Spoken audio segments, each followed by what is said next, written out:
Breaking news చూస్తున్నాం. మద్యం కేసులో సిట్ అధికారులు దూకుడు పెంచారు. రాజ్ కసిరెడ్డి వాంగ్మూలం తీసుకునేందుకు అనుమతి ఇవ్వాలని ఏసీబీ కోర్టులో పిటిషన్ వేశారు. ఇదిలా ఉండగా మూడో రోజు ధనుంజయ రెడ్డి, కృష్ణమోహన్ విచారణకు హాజరయ్యారు. ఇద్దరిపై ప్రశ్నల వర్షం కురిపిస్తున్నారు సిట్ అధికారులు. ఈ కేసులో సజ్జల శ్రీధర్ రెడ్డిని కూడా కస్టడీలోకి తీసుకుంది సిట్. సజ్జల శ్రీధర్ రెడ్డి లిక్కర్ కేసులో A6 గా ఉన్నాడు. నిన్న ధనుంజయ రెడ్డి, కృష్ణమోహన్ ను సిట్ అధికారులు 13 గంటల పాటు విచారించారు. ప్రస్తుతం విజయవాడ సిపి కార్యాలయంలో విచారణ కొనసాగుతోంది.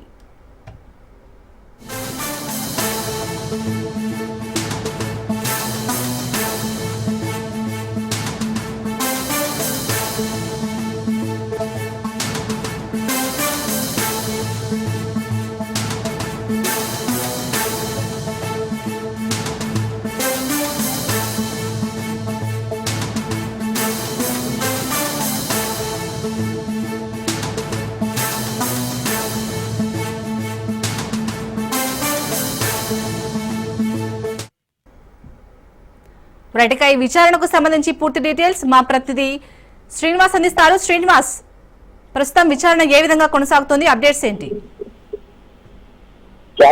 ఏపీ లిక్కర్ కుంభకోణం కేసుకు సంబంధించి విచారణ వేగవంతంగానే జరుగుతుంది. ఈ కేసుకు సంబంధించి ఇప్పటికే పలువురిని అరెస్ట్ చేయడం జరిగింది. దీనిలో భాగంగానే గత 2 రోజుల నుంచి కూడా ధనంజయ రెడ్డి అట్లాగే కృష్ణమోహన్ రెడ్డి వీళ్ళిద్దరు విచారణ కూడా పూర్తి స్థాయిలో సిద్ధాధికారులు చేస్తా ఉన్నారు. 2 రోజుల నుంచి కూడా వీళ్ళని విచారిస్తున్నటువంటి సిద్ధాధికారులు కొద్దిసేపటి క్రితం 3వ రోజు విచారణ కూడా ప్రారంభించారు. అయితే విచారణలో కొన్ని కీలకమైన అంశాలు బయటకు వచ్చినట్టు కూడా సిద్ధాధికారులు భావిస్తా ఉన్నారు. ఇంకా ఇన్ఫర్మేషన్ రావాల్సి ఉన్న నేపథ్యంలో వీళ్ళిద్దరి నుంచి కూడా పూర్తి స్థాయిలో సమాచారం రాబట్టేందుకు సిద్ధాధికారులు పక్కా ప్రణాళికతో విచారణ చేస్తున్నారని కూడా చెప్పచ్చు. అయితే ఇప్పటికే ఈ కేసుకు సంబంధించి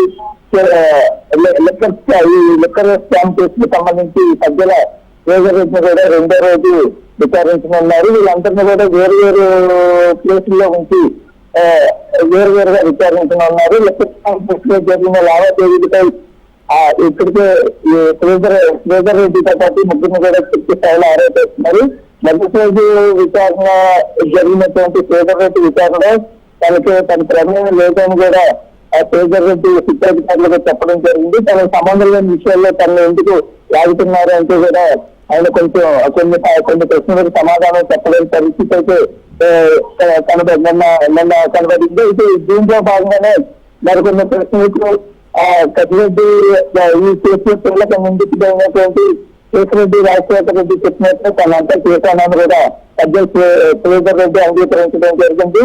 అయితే ఇంకొన్ని ప్రశ్నలు అంటే సిద్ధాధికారులు అడిగినటువంటి ఫర్దర్ గా వాళ్ళ ఇంపార్టెంట్ క్వశ్చన్ కు మాత్రం తనకు సంబంధం లేదని చెప్పడం జరిగింది. దాదాపు 100కు పైగా ప్రశ్నలు ఈ శ్రీధర్ రెడ్డిని అడిగినట్లు తెలుస్తా ఉంది. మరోవైపు ఈ లిక్కర్ స్కామ్ కేసులో ఉన్నటువంటి కీలక నిందితుడుగా ఉన్నటువంటి ఏవనగా ఉన్న రాజశేఖర రెడ్డికి వాంగ్మూలం చూస్తున్నందుకు అనుమతి ఇవ్వాలని ఇప్పటికే ఏసీబీ కోర్టులో ఈ ప్రభుత్వం తరఫున ఈడీ పిటిషన్ దాఖలు చేసింది. అయితే ఈ పిటిషన్ పై కోర్టు ఏ విధంగా స్పందిస్తుంది, ఒకవేళ కనుక కోర్టు కనుక పర్మిషన్ ఇస్తే కొన్ని విషయ వాంగ్మూలంలో పూర్తి దర్యాప్తుకు సంబంధించి కాబట్టి లేదనుకుంటే అప్పట్లో జరిగినటువంటి వైఎస్ఆర్సీపీ ప్రభుత్వ హయాంలో జరిగినటువంటి ఎక్కడ కుంభకోణం సంబంధించి మొత్తం డేటా మొత్తం మీద ఈ వాంగ్మూలంలో ఇచ్చే అవకాశం ఉంటుంది. దీని ప్రకారం ఇప్పటికే అతని విచారణ పూర్తయిన నేపథ్యంలో ఈ వాంగ్మూలం కూడా పూర్తయితే మాత్రం ఈ లిక్కర్ స్కామ్ సంబంధించినటువంటి కేసులో దాదాపుగా చిక్కుముడి వీడినట్టు వీళ్ళెవరైతే ప్రస్తుతానికి ఈ రోజు ధనంజయ రెడ్డి అలాగే కృష్ణమోహన్ రెడ్డి వీళ్ళిద్దరితో పాటు సజ్జల శ్రీధర్ రెడ్డిని కూడా 2వ రోజు ఈ రోజు విచారణ విజయవాడ పోలీస్ కమిషనర్ కార్యాలయంలోని సిట్ కార్యాలయంలో జరుగుతూ ఉంది. వీళ్ళకి ఏమాత్రం అనారోగ్య పరిస్థితులు కానీ లేదనుకుంటే అస్వస్థత ఇలాంటివి జరిగినప్పుడు ఇమీడియట్ గా ప్రభుత్వ ఆసుపత్రిలో తరలించి అక్కడ వైద్యం కూడా చేయించిన అనంతరం కూడా అక్కడ ఫిట్నెస్ సర్టిఫికేట్ తీసుకున్న తర్వాత అంతా మళ్ళీ విచారణ చేపడతా ఉన్నారు. ఈ అతి కొద్ది రోజుల్లో కేసుకు సంబంధించి పూర్తి విచారణ మొత్తం పూర్తిగా అవకాశాలు కనిపిస్తా ఉన్నాయి.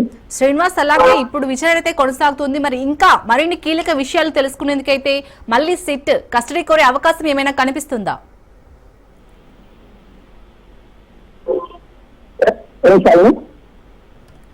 శ్రీనివాస్, ఇప్పుడైతే విచారణ ఇంకా కొనసాగుతుంది. ఈ కేసులో ఇంకా మరిన్ని కీలక విషయాలు తెలుసుకునేందుకు సిట్ కస్టడీ కోరే అవకాశం ఏమైనా కనిపిస్తుందా?